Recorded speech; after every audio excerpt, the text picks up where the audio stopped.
જો 60 વર્ષની સાસુ જેવું વર્તી એવું જ તમે વર્તવાના હો તો તમારી માનસિક ઉંમર 60 જ વર્ષની છે, તમારી માનસિક ઉંમર 20 વર્ષની નથી. અને કેવી વાતમાં છૂટાછેડા થાય છે. હમણાં જ મને ખબર છે કોઈકના ઘરે છૂટાછેડા થયા, મને એટલું હસવું આવ્યું. એને 5 વર્ષ પછી એવી ખબર પડી કે એનો વર કાંદા લસણ ખાય છે. આવી વાતમાં એને બેગેજ ભરીને પોતાને ઘેર જતી રહી. ત્યારે સવાલ એ થાય કે કાંદા લસણ ખાવા કે અમુક રીતે જીવવું કે અમુક પ્રકારની જિંદગી જીવવી એ આપણા સ્નેહની વચ્ચે કેવી રીતે આવે? 5 વર્ષ તમે જે માણસ સાથે જીવ્યા, જે પરિવાર સાથે જીવ્યા, એણે તમને થોડોક સમય પણ એવો નથી આપ્યો કે જે તમને ઘર સાથે પરિવાર સાથે બાંધે. તમારી લાગણી, તમારા સપ્તપદીના વચન. પરણતી વખતે તમને બધાને ખબર હશે, જેટલા વિધિસર પરણ્યા છે બધાને, કે 3 ફેરા ફર્યા પછી ચોથા ફેરામાં એમ કે બેન હવે તમે ડાબી બાજુ આવો. અને બેન બી બધું આમ સાચવીને છેડાછેડી લઈને ડાબી બાજુ આવી જાય, પૂછે નહીં કેમ. બ્રાહ્મણે કીધું ને આપણે કર્યું. જાજી બુદ્ધિ ક્યાં વાપરવી છે? કેટલી સુંદર વાત છે આપણા શાસ્ત્રની કે તમારી પાસે બધા અંગ 2 છે, 2 આંતરડા, 2 ફેફસા, 2 મગજ, બધું જ 2, 2 અંગૂઠા, 2 હાથ, 2 પગ, હૃદય 1 છે. અને 3 ફેરા ફર્યા પછી એ હૃદય તમને સોંપે છે. જેણે તમને હૃદય સોંપ્યું એને દુઃખી કરવાનો અધિકાર આપણને આપ્યો કોણે? આપણે બધા અજાણતા જ એને સૌથી વધુ દુઃખ આપીએ છીએ જેને આપણે પ્રેમ કરીએ છીએ. તમે ઘર છોડીને જતા રહો સાસુને લીધે, દુઃખી કોણ થાય છે? તમારા પતિ. સાસુ ગમે તેવી હોય, તમે સાસુને પરણીને આવ્યા છો, તમે જેને પરણ્યા છો એની લાગણીનો વિચાર કરો. છૂટાછેડા લેવાથી જિંદગીની કોઈ સમસ્યા પૂરી થતી નથી. અને છૂટાછેડા લીધા પછી સારો જ છોકરો મળશે એવી કોઈ વોરંટી ગેરંટી છે? છૂટાછેડા લીધા પછી જિંદગી સારી જ જશે એવું કોઈ તમને દસ્તાવેજ કરી આપવા તૈયાર છે? બાળક સાથે છૂટી થાય સ્ત્રીઓ ત્યારે મને બહુ એવો સવાલ થાય કે એના પિતાથી, એની દાદીથી, એના પરિવારથી દૂર કરવાનો તમને શું અધિકાર છે? તમને નથી ફાવતું, તમારો પ્રશ્ન છે. તમારા બાળકને તો પરિવારનો પ્રેમ મેળવવાનો હક છે, મળવો જોઈએ, અને એનાથી વંચિત રાખવાનો તમને કોઈ અધિકાર જ નથી. તમે કોઈ છો જ નહીં આ નિર્ણય કરનાર. કેટલી બધી સ્ત્રીઓને મેં એવી જોઈ છે, દાદી પાસે જવા ના દે. તમને નથી ફાવતું, તમારી સાસુ છે, એને માટે તો દાદી છે, વાલસોઈ, પ્રેમાળ. અને એ તમારા બાળક સાથે ખરાબ રીતે નથી જ વર્તતા, એ તમે જુઓ જ છો. એ તો બિચારા ઓછા થઈ જાય છે. તમારી સાથે જે થયું એનું વેર તમે એની પાસે તમારું સંતાન નહીં જવા દઈને લો છો. કેટલું ખરાબ! આપણે કેવા થઈ ગયા છીએ? મારે એક જ વાત બધાને કહેવી છે, અને આપણે બધા જાણીએ છીએ છતાં અવગણીએ છીએ એવી આ વાત છે. ગયેલો સમય ક્યારેય પાછો નથી આવતો. ગમે તેટલું કરો, જિંદગીને રિવર્સ ગિયરમાં નાખી નથી શકાતી. કોઈ ગુજરી જાય પછી અફસોસ થાય, કોઈ ચાલી જાય પછી એમ થાય કે અરે રે, મમ્મી ઘરમાં હતા ને તો બરણીઓ જોઈ લેતા હતા, વસ્તુઓનું ધ્યાન રાખતા હતા, અંદરથી મારા માટે કોઈ બારણું ખોલતું હતું, મારી કોઈ રાહ જોતું હતું. ભલે અબોલા હોય ને તો એ જુએ કે આવી ગઈ છે ને. એવી વ્યક્તિ જ્યારે જતી રહે ને પછી આપણને એમ થાય કે અરે રે, આ જતા રહ્યા, એની સાથે સારી રીતે વર્તી હોત તો સારું થાત. પુત્ર વધુ ઘર છોડીને જતી રહે, દીકરાને લઈને જતી રહે, છૂટાછેડા લઈને જતી રહે, ત્યારે એમ થાય કે હતી તો સારી હો બિચારી. પણ હોય ત્યાં સુધી આપણને બિલકુલ ગમે નહીં. અને આની પાછળ સૌથી ઊંડું અને સૌથી પુરાણું કારણ એ છે કે સ્ત્રીને એવું શીખવવામાં આવ્યું છે કે સ્ત્રીની દુશ્મન સ્ત્રી જ છે. આ વાત તમારા મનમાંથી રોજ સવારે ઉઠીને એકવાર ભૂસી કાઢજો. એકતા કપૂરની સિરિયલ સિવાય ક્યાંય સ્ત્રીની દુશ્મન નથી. જોતા નહીં આવી સિરિયલો જેમાં સાસુ ને વહુ ને બધા કોન્સ્પિરસી કરે. આટલા લોકો ઘર અહીંયા બેઠા છે, કોઈ એ પોતાની વહુની ખીર બનતી હોય એમાં મીઠું નાખ્યું છે? હા કે ના? તો પછી આવું શું કામ જુઓ છો? જે માન્યામાં નથી આવતું એવું જોઈને તમારું મગજ શું કામ બગાડો છો? જાણવા જેવું, વાંચવા જેવું. લોકો ભેગા થાય ને, હમણાં જ થોડા દિવસ પહેલા હું એક ટીમ જમવા બેઠી હતી, મારી પાછળ બધી સ્ત્રીઓ જમતી હતી. તે એક બેન બીજા બેનને કહે છે કે આ રેખાએ ડાન્સ કર્યો ને આઈફા એવોર્ડમાં, ત્યારે અમિતાભ બચ્ચન નહોતા આવ્યા. એટલે બીજા બેન એને જવાબ આપ્યો કે તો એ લોકોને વાત થઈ જ ગઈ હોય ને. એટલે ત્રીજા બેને કહ્યું, આ મજાની વાત સમજો, એટલે ત્રીજા બેને કહ્યું કે હા હા એમનું હજી ચાલે છે, તમને ખબર એમનું ચાલે છે કે અટકી પડ્યું છે. 63 વર્ષની સ્ત્રી રંગમંચ ઉપર ઊભી રહીને નૃત્ય કરી શકે છે, એને સલામ કરવાની છે. બીજું કંઈ વિચારવાનું નથી. એણે 63 વર્ષે એવું શરીર રાખ્યું છે કે નૃત્ય કરી શકે, લોકોની સામે ઊભી રહી શકે, સ્વસ્થતા અને સુંદરતા બંને જાળવી છે. એને સલામ કરો. 50 વર્ષની સ્ત્રી થાય એટલે એને ઘૂંટણ દુખવા માંડે ને, કમર દુખવા માંડે ને, સાંજ પડે માથું ચડે ને. એનું કારણ એ છે કે આપણે બધાએ એટલી નેગેટિવિટી મનમાં ભરી છે ને, નકારાત્મક ભાવનાઓ, કે ધીમે ધીમે હવે શરીરમાં નીકળવા માંડી છે. આને છોડીશ નહીં ને, પેલાને સીધા કરીશ ને, આનું મગજ ઠેકાણે લાવી દઈશ ને, આને તો હું માફ નહીં કરું ને. આવું કેટલું સ્ટોર કર્યું છે માળિયામાં. નવરાત્રિ આવે ને બધું નીચે ઉતારે અને પછી પ્રતિજ્ઞા કરે કે આ વખતે હું નકામી ચીજો કાઢી જ નાખીશ, કાંઈ નકામું લાગે જ નહીં. મૂકવા માંડે ને ત્યારે બધું કામનું પિત્તળના મોટા મોટા ગળા માંજીને પાછા ઉપર ચડાવે આવતે વર્ષે માંજવા માટે. મનના માળિયામાં પણ બહુ નેગેટિવ વસ્તુઓ છે જેનો આપણે કદી ઉપયોગ નથી છતાં મૂકી રાખી છે. કાઢી નાખો. બિલકુલ નકામી છે આ બધી વસ્તુ. ભૂતકાળની કેટલીક કડવી યાદો નકામી છે, કેટલો કચરો નકામો છે. મારે તમને બધાને એક વાત પૂછવી છે. તમારે ઘેર સવારના પોરમાં કોઈ આવીને તમને બેગ ભરીને કચરો આપી જાય તો એનું તમે શું કરો? નાખી દો કે નાની નાની વાડકીમાં ભરીને અડોસ પડોશમાં આપી આવો કે આ મને કોક આપી ગયું છે, તમને આપી જાઉં? છે કોઈ એવું? હા કે ના? તો આટલા વોટ્સએપ કેમ ફોરવર્ડ કરો છો? હવાર પડી નથી કે મોકલ્યા નથી, વાંચ્યા નથી પણ મોકલી દેવાના. આ જ્યારથી વોટ્સએપ ફ્રી થયા છે ને ત્યારથી એટલા લોકોને સંદેશા મોકલે છે અને પોતે વાંચતા નથી. આપણા બધાના જિંદગીમાં પણ આવા એક ફ્રી વિચારો છે.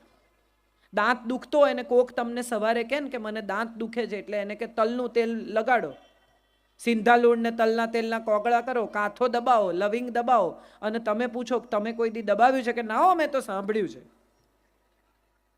જે પ્રયોગ તમે જિંદગીમાં કર્યા નથી એ બીજાને સૂચવો નહીં. તમારી વહુ સાથે તમે દબાઈને રહો છો, તમે ડાયા છો, તમે સીધા છો, પણ પડોશમાં એમ કહેવાનું કે જવાબ આપી દેવાનો, નહીં સાંભળવાનું.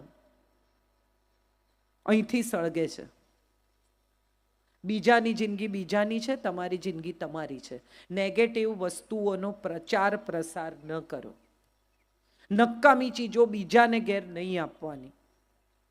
શું કામ આપણે જઈને બીજાને એમ કહીએ છીએ કે સીધી કરી નાખો તમારી વહુને? તમે કરો ને તમારી તાકાત હોય તો. આપણાથી એ થતું નથી. પણ કોઈ બે જણાને બહુ બનતું હોય તો તરત આપણી નજર ત્યાં જાય છે. આ નથી કરવા જેવું. કોઈકના ઘરમાં સુખ હોય ને તો એવું શોધી કાઢો કે સુખ શેને લીધે છે, એ વાત આપણે ઘેર લઈ આવો. કે એવું શું કરે છે આ સાસુઓ કે એમના ઘરમાં કકળાટ નથી થતો. એકવાર ગાંધીજીને કોઈકે પૂછ્યું કે તમારે ને બાને ઝઘડો નથી થતો? તો ગાંધીજીએ કીધું ના, નથી થતો. એટલે કે કેમ નથી થતો? તો બપોરે 2 વાગે બાપુએ બૂમ પાડી કે બા ફાનસ આપી જજો. એટલે બા ફાનસ લઈને આવ્યા ને કે સળગાવી આપું? કે હા. સળગાવીને મૂકીને ગયા. એટલે જેમણે પૂછ્યું તો એમણે કીધું કે વાહ વાહ, બધું તમારું કયું માને એટલે ઝઘડો ન થાય. કે ના, એવું નથી. તમે જશો ને પછી આવીને મને પૂછશે કે મગજ ઠેકાણે છે ને, બપોરે 2 વાગે ફાનસ સળગાવો છો. અમે ત્રીજા માણસની સામે નથી ઝઘડતા. મોટા ભાગના લોકોનો પ્રશ્ન એ છે કે એમની જિંદગીમાં ત્રીજો માણસ જ સૌથી મહત્વનો છે. સાથે રહેવાનું આપણે સાસુ વહુએ, માં દીકરીએ, પણ બહારનું કોઈ આવીને એમ કે સંભાળજો, જમાનો બહુ ખરાબ છે, એટલે તરત માનું મગજ ફરી જાય. ડાઈ દીકરી, સમજદાર દીકરી, કયાગરી દીકરી, પણ જો કોઈએ આવીને એમ કહ્યું તમારી દીકરીને કોઈકની સાથે સાયકલ પર અહીંયા જોઈતી કે તમારી દીકરીને અહીંયા કોકની સાથે આઈસ્ક્રીમ ખાતી જોઈતી, એટલે પૂછ્યા વગર માં મગજ ગુમાવીને કોણ હતું કરીને એનો જીવ ખાઈ જાય. કોઈ શું કહે છે એ મહત્વનું નથી. તમને તમારા સંસ્કારમાં, તમારી સભ્યતામાં, તમારા ઉછેરમાં ભરોસો છે? તમારી દીકરી ખોટું ન કરે એવો વિશ્વાસ છે? તો એ ઘરે આવે ત્યારે સ્નેહથી પૂછો કે બેટા બહાર ઊભી હતી કોઈની સાથે? આટલું જ પૂછવાનું છે. અને તમે જુઓ તમારી દીકરી તમને જવાબ આપ્યા વગર નહીં રહે. આપણે બધા અજાણતા એવું માની લઈએ છે કે સંબંધ તોડી નાખવો ને એ જ જિંદગીનો છેલ્લો છેડો છે. દીકરી ભાગી જાય, મા બાપને કહે નહીં, કોલેજની બહાર ઊભેલા છેલ બટાઉ છોકરાઓ હોય, ચશ્મા પહેરે, ચાવી ફેરવે, 2 બટન ખુલ્લા રાખે, આમ વાળ ઓળે, એટલે છોકરીને ફિલ્મના હીરો જેવા લાગે. પણ આ ફિલ્મનો હીરો જિંદગીમાં ઝીરો છે. એક પૈસો કમાતો નથી એવી તમને ત્યારે ખબર પડે કે જ્યારે તમે એની સાથે ભાગી જાઓ, ઘેર પાછા જવાની જગ્યા ન હોય એવું છોડીને. એના ઘર પરિવારના માણસોને કેમ નથી મળાવતો જો ખરેખર સાચે જેન્યુઇન સારો છોકરો છે તો? એ કેમ ખાલી તમારી જોડે ફોન પર જ વાત કરે છે? કોણ છે એના મા બાપ? ક્યાં રહે છે? શું કરે છે? તપાસ કરો. એક દિવસ એના ઘરે પહોંચી જાઓ અચાનક. કેવી રીતે આવકારે છે તમને જુઓ તમે? એના ઘરમાં એણે કીધું છે કે તમે એના મિત્ર છો? ના. બધી દીકરીઓને આજે અહીંયા જેટલી બેઠી છે એટલી દીકરીઓને મારે કહેવાનું છે કે જે જોવાથી થાય ને એને તો આકર્ષણ કહેવાય, જે જાણવાથી થાય ને એને પ્રેમ કહેવાય. ઓળખો માણસને. એમ રાતોરાત કોઈની સાથે ફિલ્મની જેમ પ્રેમ નથી થતો. અને પિક્ચરમાં ભાગી ગયેલા લોકોને જંગલમાં ઘરો બાંધવાની જગ્યા મળી જાય છે. અહીંયા તો નાનું લાકડું કાપો ને તો એ ફોરેસ્ટ ડિપાર્ટમેન્ટવાળા આવશે પકડવા. કંઈ નહીં થાય. આવા જંગલમાં મકાનો ઊભા નહીં થાય અને આવી હોટેલોમાં જગ્યા નહીં મળે ને મોટરસાઇકલનું પેટ્રોલ ખાલી 50 કિલોમીટર ચાલશે. પછી ક્યાંથી લાવશો? જિંદગીની રિયાલિટી બહુ કડવી છે અને સચ્ચાઈઓ બહુ જ અઘરી છે જીવવી. આ અઘરી સચ્ચાઈઓ તમારી દીકરીને સમજાવવાની એક મા તરીકે તમારી ફરજ છે. શંકા કરવાને બદલે એને સમજાવો કે અમે તારા પર શંકા નથી કરતા, અમે જમાનાથી ડરીએ છીએ, અમે લોકોથી ડરીએ છીએ. એક દીકરી ઘેર આવે ડરેલી અને માને એમ કે છોકરો મારી પાછળ આવે છે કે કાલથી 2 દિવસ જતી જ નહીં. કેમ 2 દિવસ ન જાય? એ કેમ ઘરમાં બેસી રહે? એને એમ કહેવાનું કે સ્કૂટર ઊભું રાખ, સાયકલ ઊભી રાખ. છોકરાને એમ કે ચાલ મારા પપ્પાને મળવા આવું જ મારી સાથે. ડરવાનું શું? એક છોકરીને કોઈ છેડી જાય, એની સાથે કોઈક અમુક પ્રકારનું ખરાબ વર્તન કરે તો મમ્મી કોઈને કહેવાનું નહીં. કેમ નહીં કહેવાનું? એનો શું વાંક છે? અને ઉપર જતા પાછી મમ્મી એમ કે તું આવા કપડાં પહેરીને રાતે ફરે છે ને એટલે આવું થાય છે. એને શું પહેરવું, શું ખાવું, એના ઉપર સમાજનો કંટ્રોલ છે. મર્યાદા ભીતર છે, મર્યાદા વસ્ત્રોમાં નથી. આપણી બધી જેટલી સ્ત્રીઓ પુરાણોની તમે જોઈ એ બધી કંચુકી પહેરતી હતી, ઓફ શોલ્ડર બ્લાઉઝ, અને આટલી કમર ખુલ્લી રહે ને નીચે ધોતીને ઉપર વસ્ત્ર લેતી હતી. આટલું શરીર ખુલ્લું રહેતું હતું પણ કોઈની તાકાત હતી કે એમની સાથે કોઈ છેડખાની કરે? દ્રૌપદીની આંખમાં એ તેજ હશે કે દુશાસને પોતાના હાથ નીચે નાખી દીધા. કૃષ્ણ તો આવ્યા હશે કે નહીં કોને ખબર. એની આંખમાં એ તેજ હશે કે દુશાસન કપડાં ન ખેંચી શકે. હું તો હંમેશા એવું માનું છું. દીકરીની આંખમાં એ તેજનો જન્મ થવો જોઈએ. આપણે અનસુયાના દેશની સ્ત્રીઓ છીએ, આપણે લક્ષ્મીબાઈની દીકરીઓ છીએ. આપણે ક્યાં પહોંચી ગયા? આ ટીવી સિરિયલો, આ સિનેમા, આ પ્રેમમાં પડવું, આ ભાગી જવું. પ્રેમ તો આપતા શીખવે. જેમણે ઉછેર્યા, આટલા મોટા કર્યા, ખવડાવ્યું, પીવડાવ્યું, ભણાવ્યા, એના પ્રત્યેની ફરજ ભૂલીને ભાગી જાય એને પ્રેમ ન કહેવાય, એને સ્વાર્થ કહેવાય. એને પ્રેમ ન કહેવાય. હું આવા પ્રેમને બિલકુલ માનતી નથી. અને સ્વાર્થ હંમેશા એનો રસ્તો શોધે જ છે. તમારે એ સ્વાર્થનો જવાબ આપવો જ પડે છે, કારણ કે તમારા મા બાપના આંસુ છે ને, એ એક આંસુ તમને જિંદગીનું એક વરસ ખરાબ કરી નાખશે. આ યાદ રાખજો. આ બધું મારે જુવાન દીકરીઓને, આપણી બાળકીઓને, આપણી જુવાન થઈ રહેલી દીકરીઓને કહેવાનું છે કે માને આપણે કહીએ છીએ ને તું ચૂપ રહે, તને ના સમજ પડે. એ માં તમને ત્યારે સમજતી હતી કે જ્યારે તમારી પાસે ભાષા પણ નહોતી. એને શું ન સમજ પડે? એને બધી સમજ પડે. તમે ઘરમાં આવીને ચપ્પલ કાઢો ને માને ખબર પડે કે આમાં શું બદલાયું છે. માં પાસે નજર છે. એવા વહેમમાં નહીં રહેતા. આ તો એનો પ્રેમ છે કે તમને એ વહેમમાં રહેવા દે છે. બાકી તમને સ્કેન કરે છે તમારી માની નજર. જરાક કંઈ ખોટું થયું હશે ને તો તમારી માને ખબર પડ્યા વગર નહીં રહે, કારણ કે આ નાળનો સંબંધ છે. એના પેટમાં રહ્યા છો તમે 9 મહિના. એટલે માને છેતરવાનો વિચાર તો છોડી જ દેજો. છેલ્લી વાત કહીને મારી વાત પૂરી કરું. મારી પોતાની જિંદગીનો દાખલો મારે તમને આપવો છે. મારી માને દીકરાની બહુ ઝંખના હતી. હું એક જ સંતાન, ને પછી મારા પિતાએ એવું નક્કી કર્યું કે હવે સંતાન નહીં જોઈએ. એટલે એક જ દીકરી હું મારા માતા પિતાની. મારા પિતાએ મને ખૂબ જુદી રીતે ઉછેરી. આજથી 50 વર્ષ પહેલા ગુજરાતી દીકરી નહીં ઉછરી હોય એવી રીતે હું ઉછરી. મારા પિતાને કેન્સર થયું અને ત્યારે મારી માએ રડીને મને એમ કહ્યું કે તું એકલા હાથે શું કરીશ. મારા પિતાને બધા જ ઓળખે છે, પુરુષોત્તમભાઈ બાપુ. એવી કોઈ બચત નહીં, એવી કોઈ આવક નહીં. અને ત્યારે મારી માએ રડીને એમ કહ્યું કે અરે રે, એક દીકરો હોત તો. એ પછી જે રીતે મેં એમની સેવા કરી, કે જે રીતે એમને વિદાય આપી, એ જોઈને લગભગ દરેક માણસે એમ કહ્યું કે એક દીકરો હોત ને તો પણ આટલું તો ન જ કરી શક્યો હોત. મારા વખાણ નથી, મારે તમને એ કહેવાનું, ના મારા માટે તાળી ના પાડશો, મારે તમને એ કહેવાનું છે કે તમારી દરેક દીકરીમાં એ શક્તિ છે. એ શક્તિને બહાર આવવા દેજો. તમારી પુત્રવધુ પણ દીકરા બરોબર ઊભી રહી શકશે, કારણ કે એને પુત્રવધુ કહેવાય છે. પુત્રથી વધુ છે તે પુત્રવધુ. જે દીકરાથી પણ વધારે છે એવી તમે લઈને આવ્યા છો, તો એને સ્નેહથી રાખજો. ઘરની ગૃહલક્ષ્મીને સાચવીને, સંભાળીને, સ્નેહથી, જતનથી રાખશો ને. તમે પૈસા કેવા તિજોરીમાં રાખો છો, છૂટા આમ ફેંકી દો છો ક્યાંય.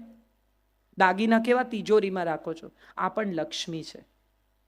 એને જેમ સાચવીને રાખશો, જેમ સંભાળીને રાખશો, એમ વધુ તમારી સેવા કરશે, તમને વધુ સ્નેહ કરશે, તમને વધુ સુખ સગવડ આપશે.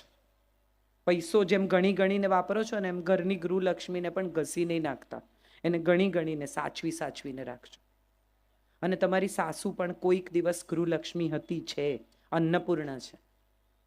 ધનતેરસના દિવસે બીજી પૂજાઓ કરો છો ને, એવી રીતે સાસુમાને પગે લાગજો કે જિંદગીની 25 વર્ષ, 30 વર્ષ, 35 વર્ષ તમે ગરમ ગરમ જમાડ્યું છે, તમે જ અન્નપૂર્ણા છો, તમને પગે લાગુ છું. આટલું કરી શકશો ને તો મને લાગે છે જિંદગીમાં કોઈ સમસ્યા નહીં થાય ને આવા સંમેલનો નહીં કરવા પડે. ઘરમાં શાંતિ હોય ને, એથી વધુ આ સમાજની કોઈ જરૂરિયાત જ નથી. આપણે બધા એવા ઉદ્વેગના સમયમાં દાખલ થઈ ગયા છીએ કે બધા ચીડાયેલા જ છે. તમે જુઓ, દરેકનું મોઢું આમ જ છે. સહેજ ગાડી ઘસાય તો ઉતરીને એટલું બધું લડે. આપણને એમ થાય આટલું બધું લડવા જેવું છે, પણ ભીતરથી બધા ફ્રસ્ટ્રેટેડ છીએ, ઉશ્કેરાયેલા, અકળાયેલા, ચીડાયેલા છીએ. શાંત થઈ જાઓ, નેગેટિવિટી બહાર કાઢી નાખો, તો કદાચ જિંદગી બહુ સુંદર થઈ જશે. એક સૂરજ ડૂબતો હતો અને સૂરજને એમ થયું કે હું ડૂબું છું, આ અંધારું થઈ જશે થોડી વારમાં. હવે બહુ ચિંતા કરતો હતો. એણે ઝાડને પૂછ્યું કે તું કંઈ કરીશ?